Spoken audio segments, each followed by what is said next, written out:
This is the PVE tier list Spring 2026 update. We've got a bunch of units here. We'll talk about what they all do for PVE, as well as usual, what makes a good PVE unit, why I rate units in various places.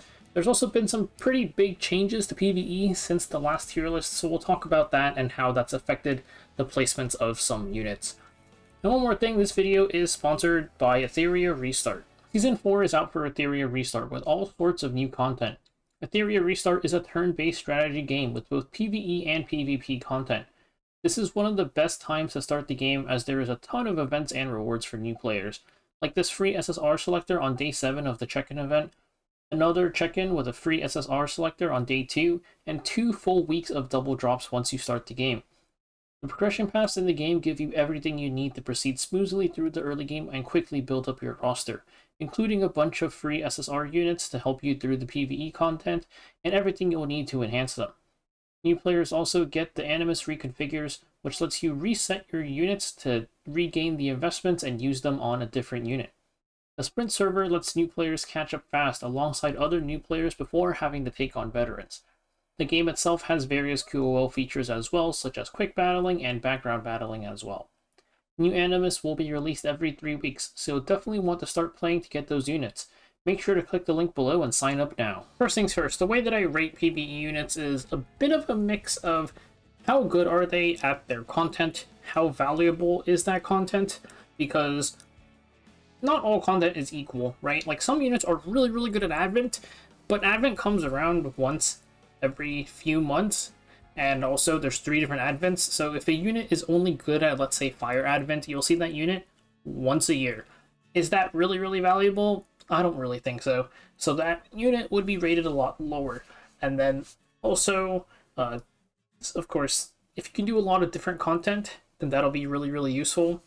Some units are also just not as much of an upgrade over the next closest alternative, which would lower them a little bit, because if you have to invest a lot more, whether it's like some units are free, some units you have to roll for, some are ML5s, if they're less accessible and more expensive to build, and the next best option is only like, let's say, like a 5% drop off, then you might as well just use the cheaper version.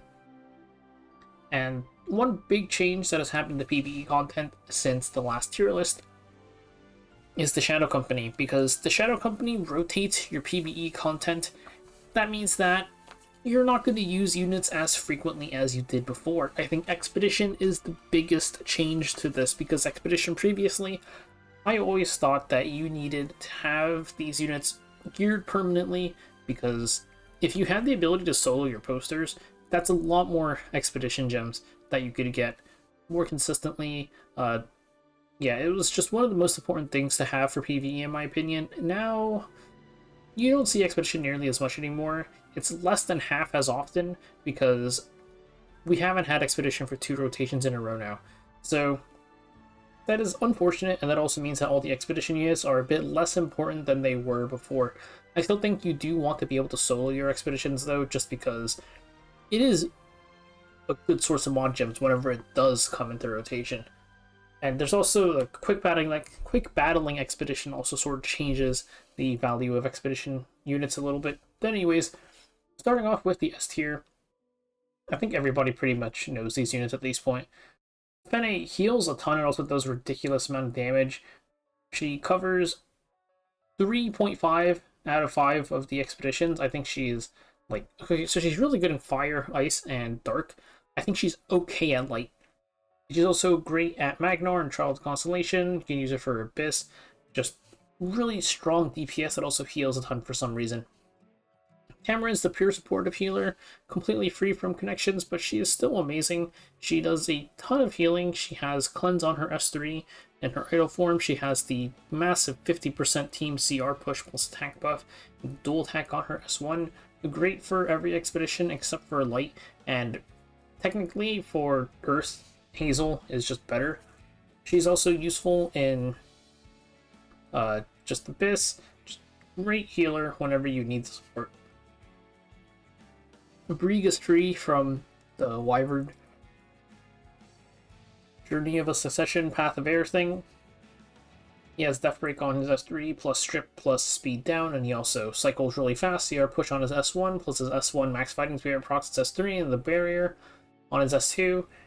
He just does a ton of things, pretty much one of the best tanks in the game, especially for PvE content, and again, completely free, so pretty worth to pick up. S- tier, I have a lot of minus and pluses in here, just because I have the units kind of like separated in my head. This is like, I don't want to go all the way down to F tier, so that's why we're doing this. These units are also really good / flexible. Mascot Hazel, her thing is that she just supercharges fire DPS pretty much. The greater attack buff from her S3, and then she has attack and F in her skill tree to fire units. And with pretty solid healing as well. The places that she gets like used are kind of varying because for Earth Expedition, she's really good there, but Kana is technically better, though Kana is much higher investment. She's really good in Trial of the Constellations for autoing through Hooray, though there are alternatives there. And then in Hall of Trials, which is a bit inconsistent for usage because it rotates so much, she's also really good there. Current Advent for buffing up Mercedes S3. So even though she like doesn't necessarily have a specific spot of being best in slot, I think she's really flexible. She's also cheap to build, being a 3-star. And because she just, her specific use case of being a supercharged fire unit, I think she is a unit that is going to like stick around for a while. And she has up to this point. Camilla, great dual attacker. She needs attack buff, but her buffs, especially for auto, made it a lot more consistent. She can just S2, and then she'll permanently have her attack buff. Though on auto, she does use her S3 and kind of waste the turn. Death Break on her S1, though, makes it so whoever you're dual attacking with will deal a lot more damage. You can soul burn it for 100%. Great for certain expeditions like Fire and Dark, and really useful for pushing through all of Abyss, of course. Any sort of manual content, even if it's like just like Hell Advents, she's generally going to be pretty good just because of how good her base kit is. Commander Lorena, really strong DPS. She has built-in Daydream Joker. You can combine it with Daydream Joker to deal insane amounts of damage. She also has pretty interesting use case, which is a bit more niche. I think there needs to... I feel like there's certain things I could do with it for existing content, but even future content, because she has 50 free FRES for free, and then you can use her with units like Christie to just give her free FRES, or you can just build FRES on her. Her damage limit is going to make her pretty interesting, especially given that she's immune to debuffs too, with her really high damage. But yeah, great DPS unit. You can use her, I guess if you don't have Fene, you can use her in Fire Expedition. She's really strong for pushing through Abyss, and then certain like setups for Otherworldly Breach or certain hunt one-shots can utilize her too. Genesis Ross, his S3 is so absurdly strong that he ends up being one of the best PvE units. It just does way too much damage. 100% pen on a skill that increases its damage even more the less units there are. On a PvP unit, for the most part, that usually is fighting into 4 people means that one unit S3 does a ridiculous amount of damage. He has some really funny hunt one-shot setups where you just kind of rip the enemy or the boss open with his S3. Wyvern and Banshee are the most are the main ones. He's also pretty good for clearing out certain Abyss floors, I think, also. His only really weakness is that certain stages that have a lot of enemies, he's not going to work super well into because of the scaling on his S3, but it is what it is. Furian's here, her current Rift, the current Rift, she's really good at. She can like full-on solo it from RC15 onwards, and we'll get more into Rift coming up. And even from RC1 to 14, she's still best in slot as the DPS. Besides that, she's a really flexible unit with not really too many spots where she stands out as best in slot, similar to Hazel. Her only real best in slot role is the current Rift, I think. Besides that, she has usage in Trial of the Constellations against the Queena, where her S2 passive, the CR push, is actually really relevant for being able to auto it consistently.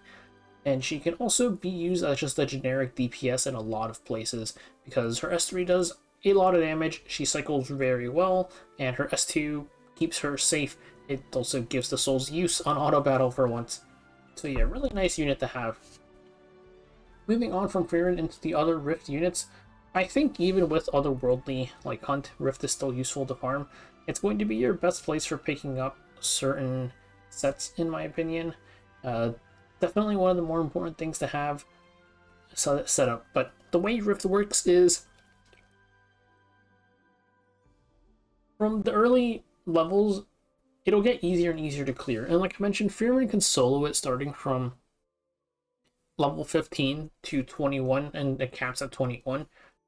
Wukong and Christie can also duo it from 15 to 21. So a lot of these units, like these three here, mainly are kind of units that just bridge you to that RC 15 level. Or if you don't have, let's just say like you don't have Frieren or you don't have Wukong, and you have to end up doing a full team, like these units will still be useful. Shneo, I think, is probably the most important one of your early units, just because his passive fully cleansing the entire team and giving immunity buff when you have Venom, or when anyone gets Venomed, it's the most consistent cleansing, because you don't have to speed tune it. Like, if Shneo exists, you'll be cleansed. It really is that simple. And he can also tank in the front slot if you really need a tanker there. Your other tank alternative is Senya, because Senya is also a DPS. You put her in the front because she can't get crit. So that helps a lot with damage consistency. You'll always know she's taking how much damage. And she does a lot of damage with her counters. The boss takes extra damage from non-crits. The crit units are still really strong, like Wukong and Frieren, but she benefits a lot from that enhancement to non-crits, and her counters means that she's going to be hitting the boss a ton. She has pretty much no usage outside of this Rift, though.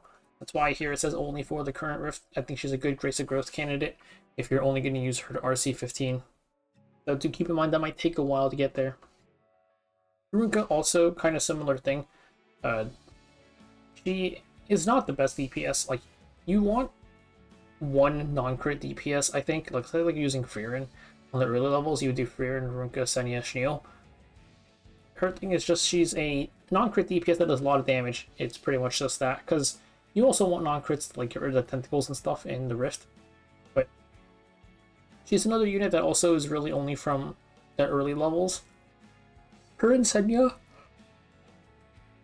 besides this Rift, they have no usage except World Boss, because their S2 passive gives them a bunch of free attack, which gives them a lot of CP. Hard to say that's like a very useful usage, but that they are technically best in slot World Boss units because of their passives. And then Wukong, he's just a really strong DPS. Like I mentioned, he can duo it with Christie pretty much, just because his damage is high enough. And then Christie, her S2 passive, transfers all of her FRES to the unit in the back slot. So Wukong lets him ignore all debuffs. Frieren doesn't necessarily need the FRES because her S1 gives immunity buff, though you do need some other way to give her the turn 1 debuff ignore, whether that's using Christie to give her FRES and then killing off Christie, or just giving Frieren immunity set, or using Bastion of Perlucia. You got a lot of different options. Christie's passive, though, I think could be useful in like other PvE places too, potentially in the future. Next up is A tier. These units are all pretty flexible. They cover like a few different pieces of content. Rowana, her main piece of content that she covers is Trial of the Constellations against the Queen. She's actually kind of mandatory there. I think even if she literally only did that, she might be up here, because I don't think you can clear that boss without her. Besides that, she has honestly nothing like super set in stone, but her S2 passive of healing and CR pushing your team every time anybody gets countered, extra attacked, or dual attacked is really, really strong. They've designed content to kind of ignore her because of how useful it is, but she'll pop up here and there in like various one-off contents just because of how useful it is. Like certain advents, you might find yourself using her, or just, yeah, she'll show up here and there. You can technically use her in Ice Expedition too. There's not too much of a need for it anymore these days. And of course, she is great in PvP for the exact same reasons that she's great in PvE, and she works in the same build for both. Verdant added a completely free unit. I think you get like everything you need to enhance her for free except the blooms, penguins, and runes. Everything else is pretty much free. Her usage isn't super high. So she has 4 forms, but Verdant is the one that you get for free, and given how expensive it is to swap between forms, I would just leave her on Verdant. Verdant's really, really good for light expedition, is the main thing. She has really, really good debuffs and cycling, and she has pretty solid damage as well. The other forms, you don't really need them, so I just leave it on Verdant. And she also has some usage in Challenge Abyss, just being a nice 3-star. Adventurer Ross, you don't really need him that much these days, just because of how prevalent Brieg is, but you can still use him in, like, pushing through Abyss, because of how strong his S2 Soulburn is on manual. You also do potentially need him as a tank for Earth Expedition, though again, Earth Expedition isn't here as frequently anymore, so it's kind of whatever. But Cecilia, who's over here, is the best tank for Earth Expedition, and if you don't have her or don't want to build her, then Ross is the substitute. Mercedes, really, really strong AoE DPS. She is, of course, the best in slot AoE DPS for Earth Expedition, but Expedition's not here that often anymore. And besides that, a lot of places where you find yourself needing AoE damage, especially if it's like a fire unit, Mercedes is going to be really strong there. She just does so much AoE damage with her S3 and S2. Like the current Earth Advent, she's amazing for the second phase. Fenris, really good DPS. Even, like, so his main thing is he is good against things that counter attack you, and it lets him proc his S2, which CR pushes him, also cleanses 2 debuffs off of everybody, and his S3 gives him greater attack buff. This is mainly Ice Expedition and Trial of the Constellations Aquina, and the thing is, even without his passive, he still does a ton of damage on his S1 and S3, plus the greater attack buff helps a lot with this damage, so he's still actually really good in Light Expedition too, the best DPS there, despite not having access to his S2 passive. So yeah, really, really nice unit. Probably one of the best PvE DPS. Straze, we're getting a bit more into like one-shot territory here. Straze, his S3 does a ton of damage. The full pen similar to Genesis Ross, though he does not have the condition of needing there to be less enemies, so he works into a few more hunts than Ross does. He works in Wyvern, Golem, Banshee, and Cadiz, though Cadiz does need a bit of extra setup there. So yeah, really, really useful unit. And then besides that, sometimes when the advents come around, his S3 is nice for sort of just fast clearing it, because of just how much damage he does. He is the least accessible unit that we've seen so far, being an ML5, but he's very, very useful. I think hunts are a generally pretty valuable thing, because you'll be doing them a decent amount. There is a ROM here who is, I'm just kind of pairing her with Straze. Her S3 reset is useful because it lets your units S3 twice. So Ross plus Straze get through their big nuke twice. The only thing is that on auto, you need to make sure that there's only one unit left that can be targeted with her S3, otherwise she's going to pick a random unit. So a bit inconsistent there, but she's very useful for various one-shot 2-mans or 3-mans. Ken is a really, really low investment unit. You need him level 50 5-star awaken, and then you're done with him. You don't need to mull him at all. You need his exclusive equipment, which makes it so that after using his S2, he'll dual attack with the highest attack ally. And the important thing is that when he has Vigor, he gets to ignore F-Res on his S2, which is 100% Death Break. So it's a guaranteed Death Break plus a dual attack. Really, really strong for a lot of setups. Otherworldly Breach, he's great there. He's great for Wyvern one-shot.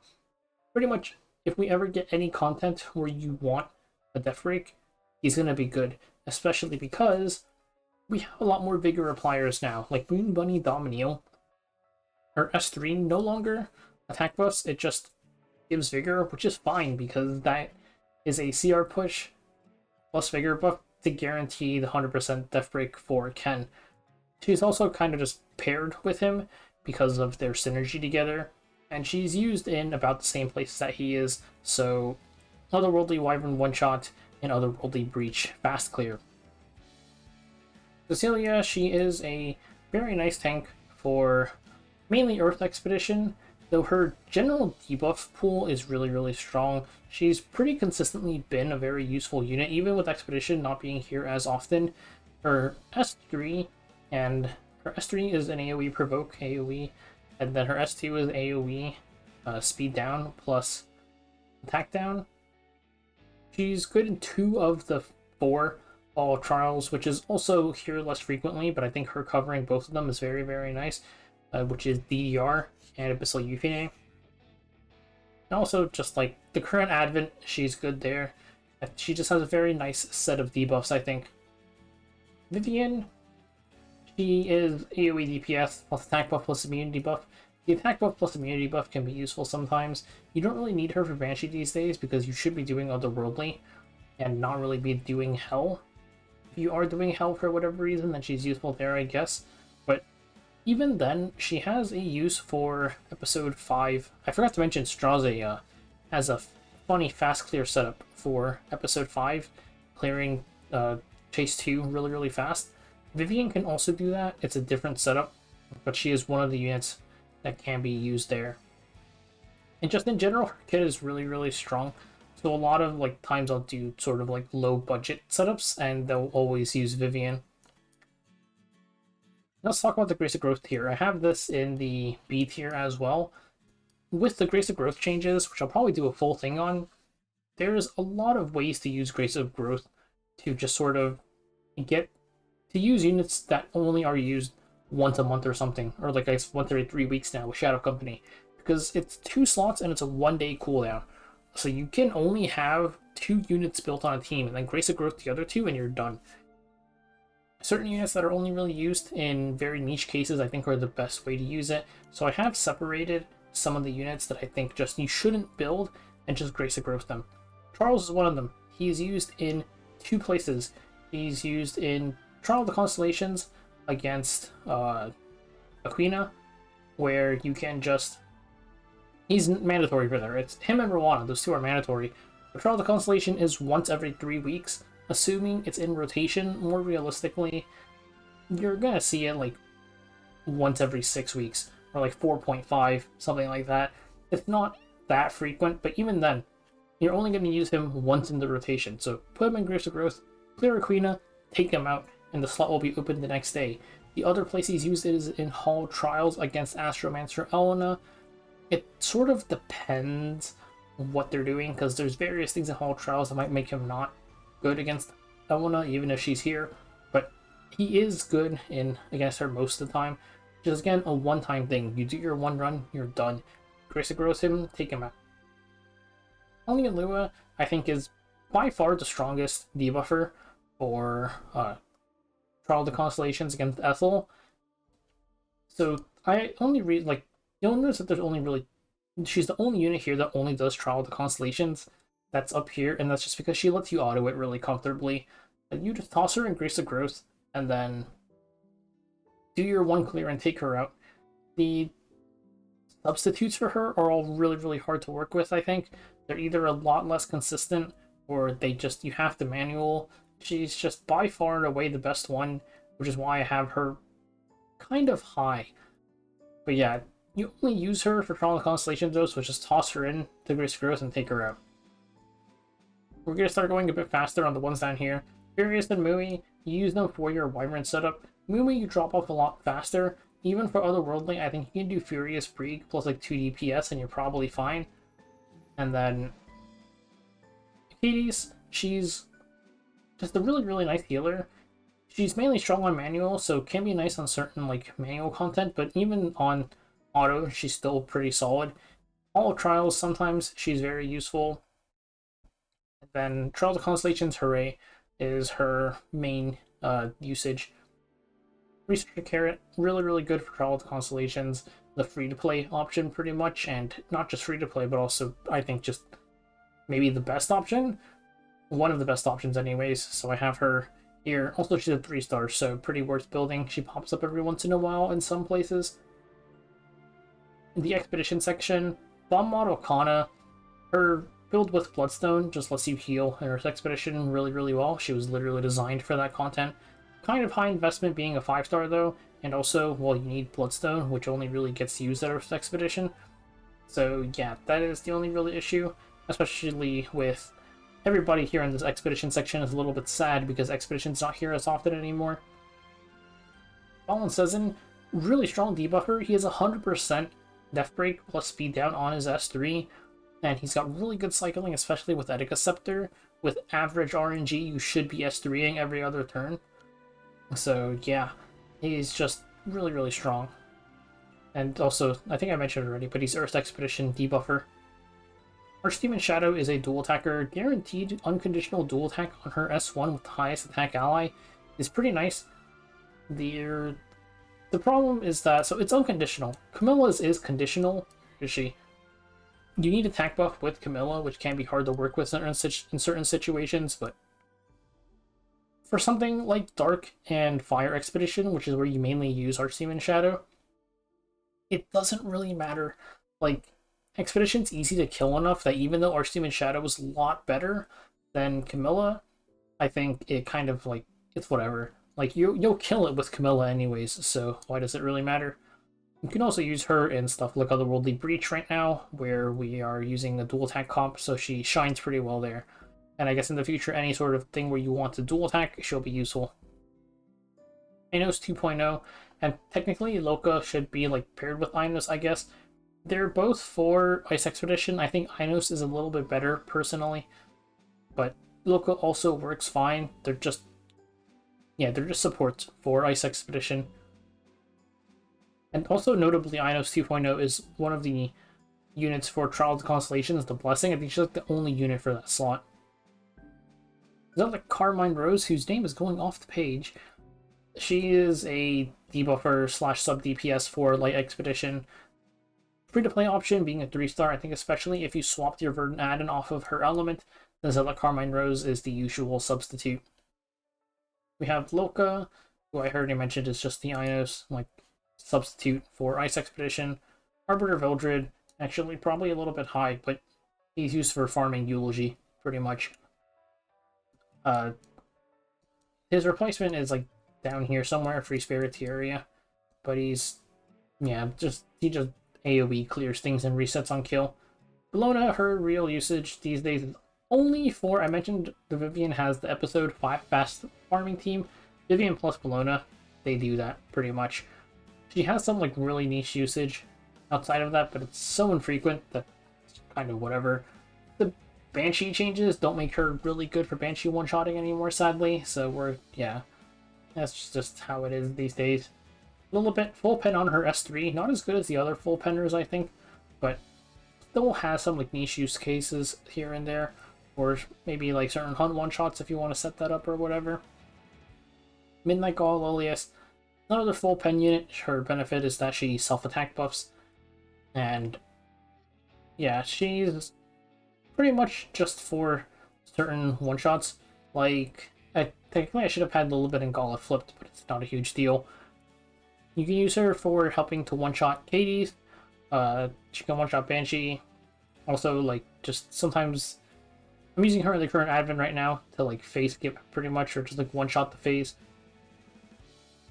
Notice is kind of interesting. He's kind of too new to really tell how good he is, but I think his kit in general just has good potential applications because he does way too much damage after using his S3, and also he's pretty much unkillable. Like, I used him this advent to just kind of completely ignore the boss's mechanics in Epic Hell. The boss is supposed to do a ton of damage to you.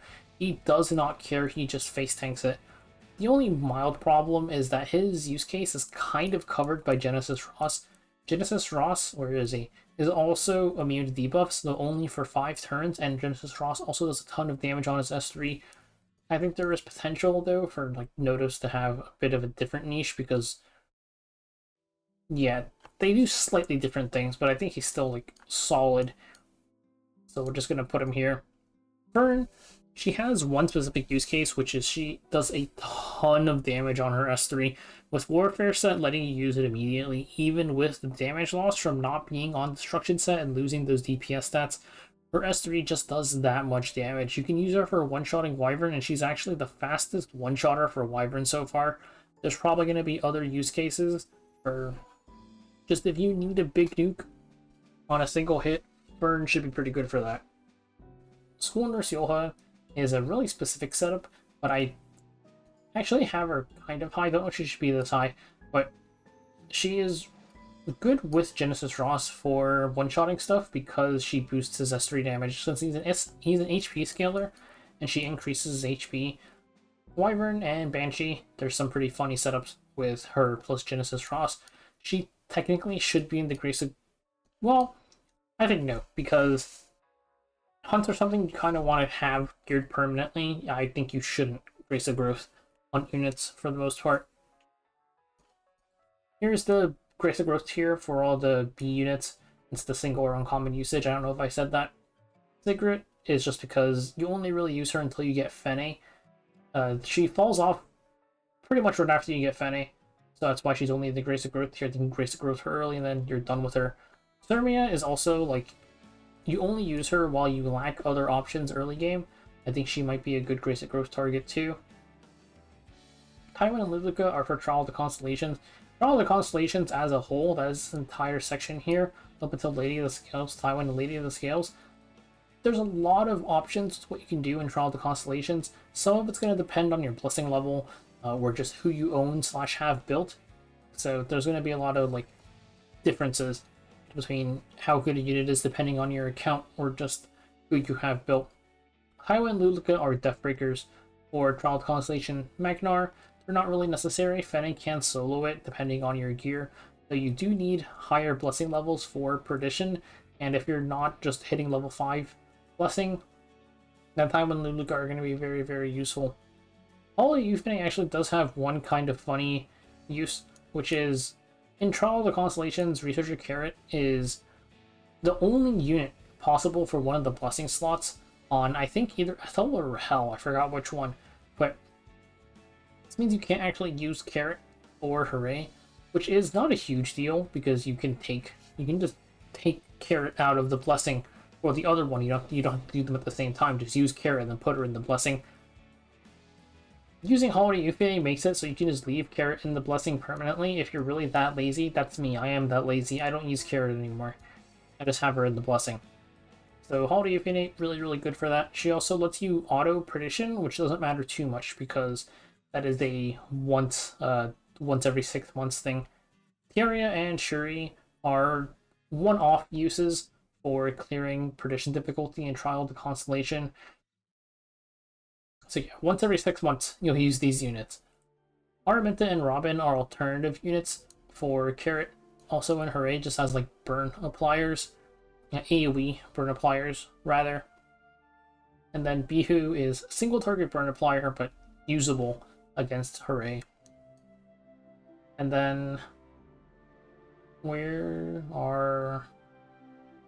I swear to God I had some... Oh, it's over here. I don't know why Pills is over here. Violet and Senya are just alternative units for, what is it? Aquina. Because Aquina was Charles, Fenris, Rowana, plus Ririn. And you can use Violet or Young Senya there, and they work out okay. There's also, I guess I'll just mention it here, like Vivian also works fine there, and Selene I technically could have had up here. Selene also works okay against, or as like a Earth DPS. So I mentioned Hellion Lua is insane against Ethel. Your other provokers are going to be Shadow Knight Pillis, Fallen Cecilia, or Cartusia. Pillis cleanses on her S3, which is pretty useful, but you kind of get immunity against Blind now. So the cleanse isn't as necessary. So Fallen Cecilia and Assassin Cartusia got a big buff from the Blind immunity on the level 4 blessing. But they are pretty much one-off units for Epic Hell. You could add in Lone Crescent Bellona, Remnant Violet are the three, I would say, best DPS for Trial of the Constellation Ethel.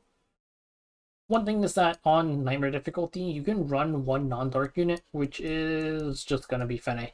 So you would do Fene plus 2 of Bologna, Violet, or Add-in, whichever 2 you have, really, and that will obliterate Nightmare. For Perdition, you do need 3 dark DPS, though. And then besides these 3, Wanda and Closer Charles are also decent DPS. Peyra doesn't really do that much damage, and like I mentioned, the cleanse isn't really necessary anymore, but she does give a bit of cycling and has... yeah, that's pretty much it, honestly. It's just the cycling. Dragon King, Shirun, and Infinite Horizon Acades are cleansers for the Trial of Constellations Rahel. Dragon King Shirun auto cleanses, which is really, really nice. And then Acades, you have to press the button, but she's good enough for it anyways. You also need a full pen unit, which Genesis Ross is generally the best in slot there. I think I forgot to mention that for his uses. But his S3 full pen does a ton of damage, obliterates all the adds in Rahel. Watcher Shuri is the backup if you don't have Genesis Ross. Like, let's just say you're doing Genesis Ross missions.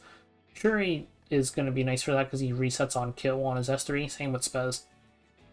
You need an AoE stunner for Rahel too, which General Purgus and Araminta are generally the best ones because they work the best on auto.